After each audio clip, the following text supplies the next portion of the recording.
All talent for Jesus Christ, first of all, nkuko muvyumva ni impano zose kubwa Yesu Kristo. Irimo abajene batandukanye bakora bitandukanye, impano nyinshi zitandukanye, harimo abatamba, baririmba, abivuga amazina byo twita slam n'ibindi byinshi.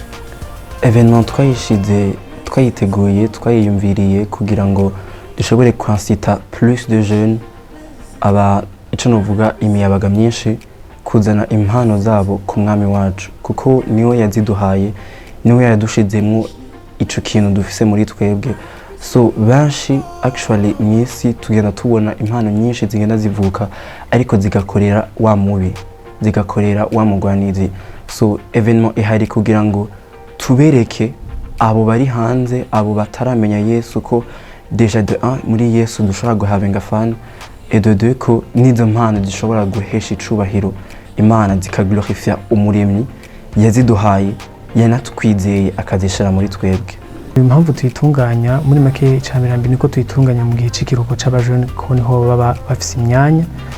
Ose tuyitunganya kugira ngo dushobore kwegeranya abajene n'impano nyinshi zitandukanye, kuko hari abajene benshi bakora baritwara mu bindi bintu, impano zabo bakazitwara mu bindi bintu bavuga ati bitahesha icubahiro Imana, ariko tuyitegura kugira ngo tubegeranye izo mpano zabo tuzikoreshereze hamwe mu gutazira Imana. Sur le programme hari ibisa n'ibitandukanye, ariko ntibitandukanye comme tel, nivyo vyagiye biraba mu edition ata yaheze, ariko cette fois-ci avec plus de splendeur et de beauté. Hariho sur le programme ico novuga l'événement izoba ouverte na louange et adoration, session louange et adoration guhimbaza no gutazira. Hariho slam, hariho modern dance ico twokwita intambo zigezweho, hariho slam, hariho rap, hariho n'amachant azoba présenté par différentes personnes bahagati muri twebwe.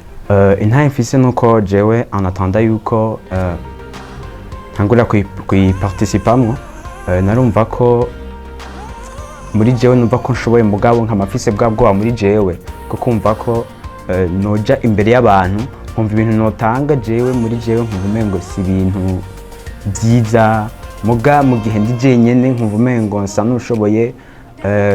Mu nyuma niho naronka abantu bankuriye, barampa akaryo ndashobora kuririmba, bambwira ati wow ni bon, il faut que uzahajya muri rya événement turagukeneye. Niho rero natanguye kumva ko no kuguruka hanyuma nkakorera Imana biciye mu kuririmba gushika ino saha. Ndabishimira Imana cyane. Impamvu zizotuma badasiba abantu ni nyinshi. Tuzotazira, haba hari impano nyinshi zirenze, kandi il faut que umuntu azazanye umutima wo kwakira, kuko uwo munsi vraiment hazoba handi mavuta mu buzima, umuntu azakira aryoherwe kwitwaza vibe. Checking chambe na chone.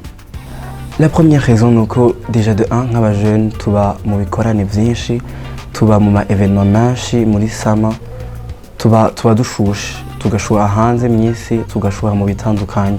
So raison notanga nuko nimba vy'ukuri dukunda uwaturemye, nimba vy'ukuri dushobora kuvyuka mu gatondo, reka tubitange nka action de grâce imbere y'Imana, tuvuge tuti Mana tuzanye iki kintu dufise muri twebwe, tuzanye iyi mitima yacu kugira ngo tuguhimbaze, kubona déjà 1 twarakumenye tukakira gakiza, et de 2 kuvyugenda dukorera buri munsi. C'est vrai hanze bishobora kuba bisa nk'ibikomeye, ariko he still doing well with us. Aguma ari Imana yacu, iguma ituzitiriye impande zose. So hari amarezo menshi yotuma umuntu adasiba, kuko ni umwanya mwiza wo guhimbaza no gutazira.